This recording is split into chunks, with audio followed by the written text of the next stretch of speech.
Okay, so the next thing we want to do, we want to start putting the next house in back here. Now, I'm going to do once again like I did on the initial tutorial, is I'm going to sketch in roughly where the driveway is going to be. Alright, now we'll come back in and put some more detail in here once we get the house established. But I do want to come back to where we made this break. I want to sketch in the driveway there. Now, most suburbs are set up to where you've got a house in the front, and then you have another house that is pushed back behind it. All right, and that's just for some privacy issues, but also just some aesthetics, so that every house is in the same lawn. All right, so we're going to do that too. So we want to make our base lawn like this lawn right here. We're going to make it a little further back. So that's why I drew these further back, crossing over this initial line too. All right, so I'm going to take this line, I'm going to go slightly underneath the horizon line. I'm going to bring this up and connect it. Alright, now at this point, here should be, and I'm going to sketch this in before I actually validate it by making it with a ruler line. This should be where the edge of the garage is. Alright, and then the other edge of the garage should be in that area. Alright, now these are stand-in lines, they're not perfect, I just want to kind of eyeball where I'm at. Alright, so that's looking pretty good. Got this line here, that line here. Alright, now what I want to go ahead and do is I want to establish this backup space because we didn't have much of it right here. Alright, so I'm going to jump in right here at the bottom. I'm going to make sure my ruler is going in the right direction. Alright, not slanted but straight across. And I am going to put in that line right there. Alright, shouldn't be going diagonal, should be going straight across. I'll do the same thing at the top of that box. I'm going to bring that puppy right there.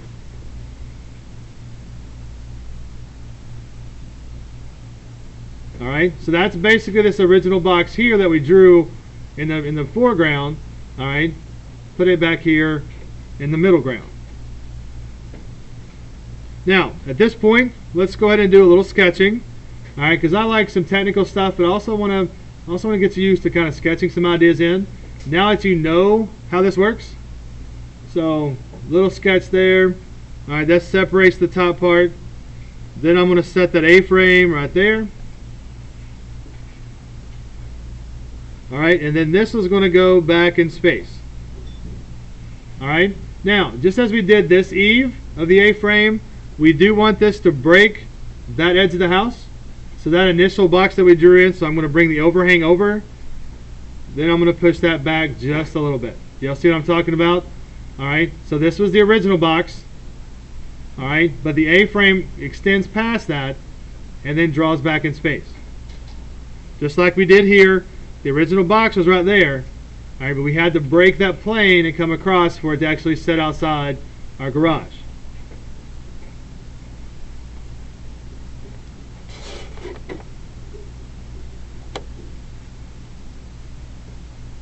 Alright, so that looks pretty cool. I think I'm kind of happy with that garage part. Alright, now what I do want to do is I want to get in here and I need to make like a small little plane change right there. Now once again, I'm still sketching. I really haven't gone in and put any kind of guidelines and stuff in for this, so it may not be perfect. But I do want to have the front of my house here.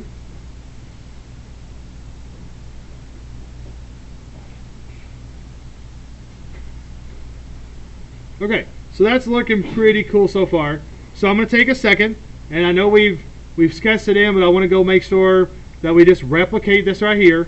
Alright, so I'm not really going to teach through it again. I just want to go through and make sure that all my lines are straight. Alright, so you're just doing what you did initially on a little smaller scale.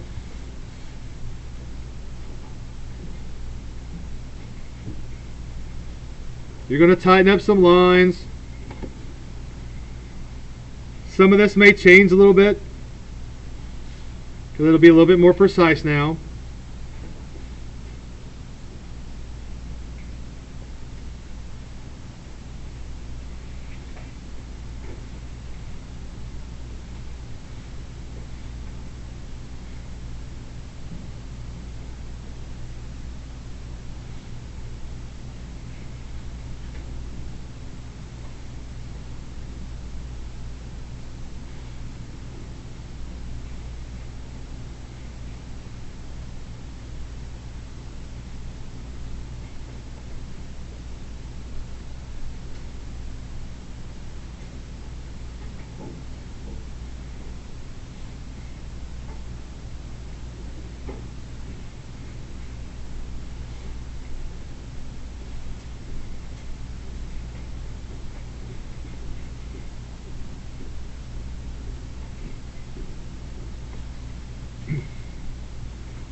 Alright, so once you learn those fundamentals, alright, you can kind of sketch those in, and you can use a good combination between, technical drawing, which is what we're using the ruler for, technical drawing, and then doing some freehand drawing, alright, which is kind of what I'm doing now. Alright, just kind of sketching, laying some stuff in, then going back and make sure I have them, nice and neat. Alright, now, you can already see that I'm separating the lawn from the concrete. Alright, and I've did a little darker line here so you can see it. Alright, and I'm going to go back to my original house here. Alright, I'm going to do the same thing. I'm going to darken up that section. So now what I need to do is I need to just do that grass idea that we did in the last one. Let's go ahead and put that one in here.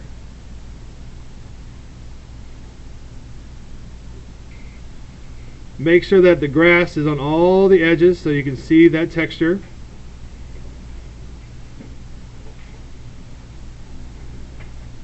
Now, with grass, when you look at it from the distance, you do see the edges, alright?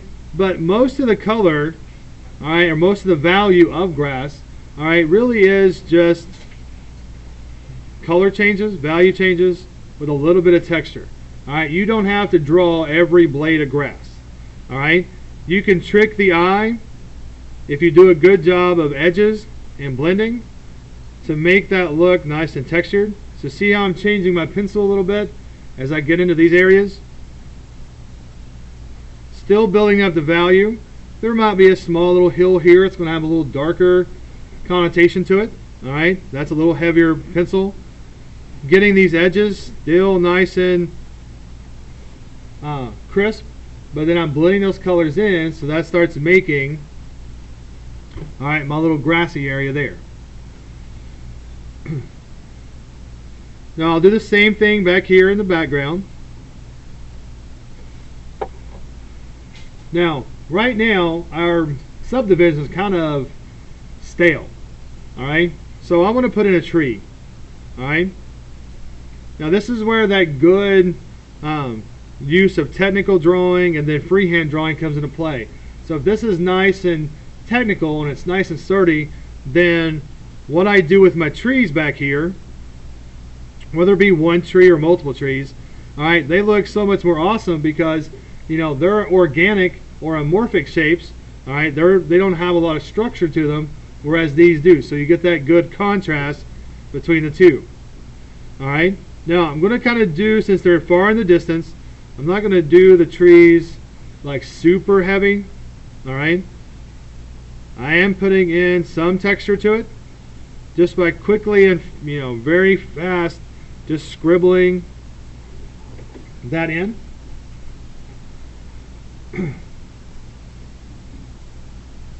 Now I do want to, as it goes out into the distance, come back to this facade a second, and I do want to put a little value here, but then I want to do a much darker value on that side, and that gives you the illusion that this is a little further in the distance. It's not as crisp as this, alright, but it gives you those plane changes, the front facade to the side section that's going back into space. And just so that we can see the different plane changes, I'm going to leave this little section white, no value, just so that you can see that this is potentially the front door or the front eave of the house.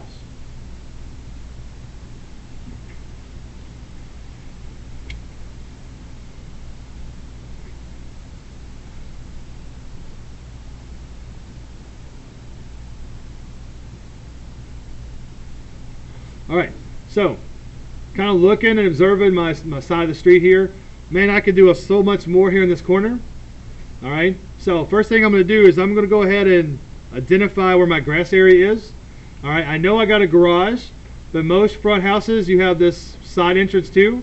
Alright, my neighbor loves using his garage as his entrance. Me and my wife love using the side entrance. We don't use our garage entrance that much. So you want to have both through custom, to be customizing to your families. So this bottom corner here, I'm going to leave this open because it's going to be my walkway or my entrance into my door. Then I'm going to use this lower right section And this is where I'm really going to do that draw every blade of grass thing. Alright, and I'm going to go in waves. Really going to texture this up.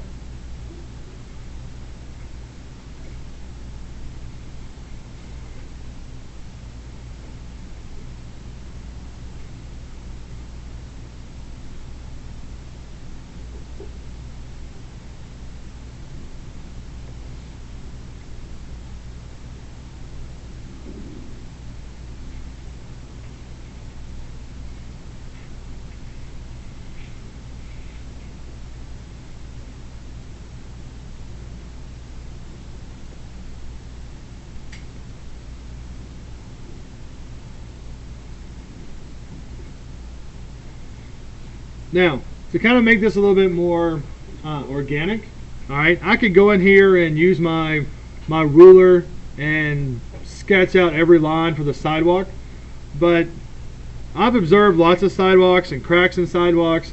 All right, they're not made perfectly. All right, concrete has to sit and dry, and then someone comes in and puts stuff over top of it to kind of even it out. But no matter how much time they spend on it, which most of the time they don't spend a whole lot of time, all right, it's going to wind up being uneven. And by the time it sets to and it weathers and things like that, it's not going to be a perfect arrangement of the sidewalk. So that's why I sketched them in, and then I'm going to start playing, all right, with those shapes. All right, I know I've got lines, all right, but those lines should not be perfect. They should have little indentions. You may even have a crack or two or a chip in the sidewalk. I don't know if you've ever been skateboarding or riding your bike and somebody hasn't taken care of the pavement, all right, and you hit that bump, all right, you're either going to wind up on your face or you wobble and stuff like that on your bike. Not good, all right, but those are there, so that adds a little character to our street. All right, this may not be a brand new subdivision. This could be an older subdivision.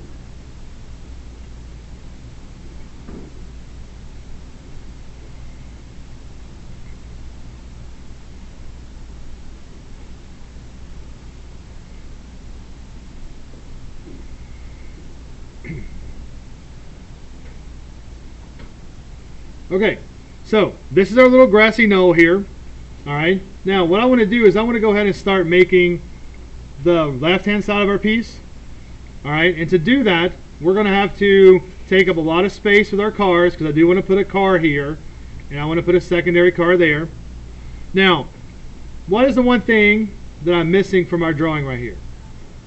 All right, you possibly could be, you know, toys, or there could be grass, but I think I'm missing mailboxes. Do y'all agree? Yeah. Alright, so let's put in a mailbox. Now if I put the mailbox in right here, it takes up lots of my visual space. Alright, so what I'm going to do is I'm going to move the mailbox over here. Alright, now since we're on roughly the center part here, it's not going to be that hard to do. So I'm going to do a little bit of erasing, just lightly, because I may have to put some of it back in. Alright, I know I need the top, and I'm going to need a little T. Alright, now going to set the bottom of the mailbox. That's it right there. Alright, the post will come straight down.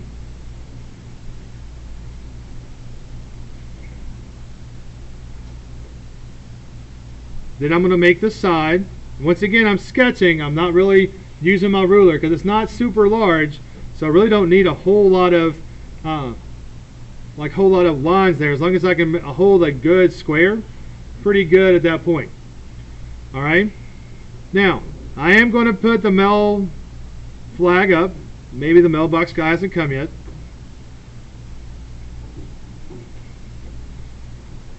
All right. What number should I use? All right. My birthday is in April, so we'll use 4. I like the number 2, 3. So our house number is 423. All right. That's pretty cool. Now, if it's like my mailbox, as much as I love my mailbox door never stays shut. It always comes open, so I am going to give that characteristic to my mailbox. I'm going to slightly open it. If you don't want that there, hey, it's your drawing. All right, make your own adjustment. All right, but so far so good. All right, got some foliage and trees in the back. Got 2 houses. Got grass. I'll come back and finish this later because I want to move on to the car. Alright, now before we go into the car, I do want to put an extra line in here for the curb. Alright, seems a little too small for what I have, so yours may be perfect, but just in my assessment here, I'm going to throw that little extra line in, and then I will have to erase some of this out, and then make a little bit of adjustments in that edge too. Alright, I'll put a couple little cracks in just to make it look a little bit more used. Now, at this point, this is where I'm going to start with my cars. Alright, now I'm going to start with the car here in this section. Alright, and it simply does this. Now, please remember too, as we do this part, these are generic looking things. So, I mean, if you want a Lamborghini outside your house, alright, first off, this is probably not the subdivision for a Lamborghini. But if that's what you want, alright, you got to take this information and change it. But what I'm going to show you now is just the basics on how to get the boxiness of a car. Alright, so we're going to start off, we're going to eyeball how wide we want our car. Alright, remember they got to fit in this garage. Alright, so drawing a Bigfoot truck over here is not going to fit in there. Alright, so make sure you use proportions and good line of sight to put things, you know, right where they need to go. So that looks pretty good to me. So at this point, I'm going to make the front end. And the front end basically is nothing but a rectangle. Alright, you can see it starting there.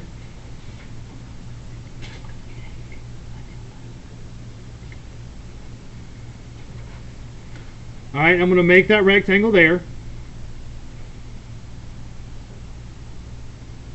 Now at this point, alright, I'm going to take this corner, and that corner, and I'm going to connect them to my vanishing point. Alright, so I'm going to take the 3 insides. There's 1, there's 2, and there's 3. Alright,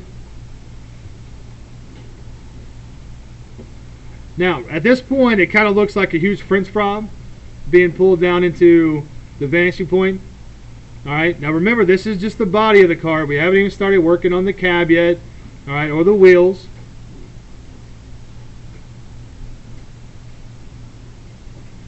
Now, just like any boxing perspective, alright, find where you want to stop it. Alright, and how you stop it is basically just replicate what you did on the front. So between these two lines, if this is supposed to be vertical, then put a vertical line back here. Alright, between these two diagonals, this line is horizontal. So I want to go in and make sure that that's horizontal as well.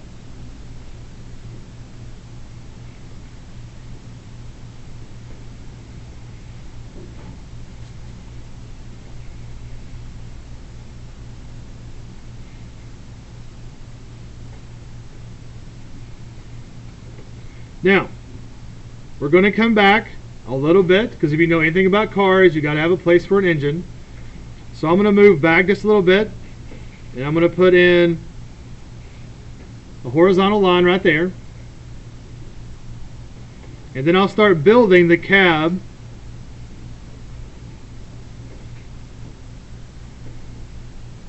Now this is where perspective, like 1Point perspective, is a little, like you have a little forgiveness. Alright, because you want this to tilt back just a little bit. You don't want this to be straight boxy like a Jeep. Alright, so you want to curve, like tilt it back just a hair. Then at this point, start kicking your lines down to the vanishing point. Now you don't want to draw all the way because that's going to get messy. There's already a lot of messy lines there. So when I say kick back, just slightly go toward the vanishing point. And then if you're going to make like a Duramax truck that's got a super huge extended cab on it, you're going to need longer. Alright, if you're going to make like a racing car with just like a two-seater, then you're just going to need a shorter cab. Alright, then if you're going to make like a speedster, push the back that way. If it's a truck, bring the line straight down. Alright, so you bring the line straight down.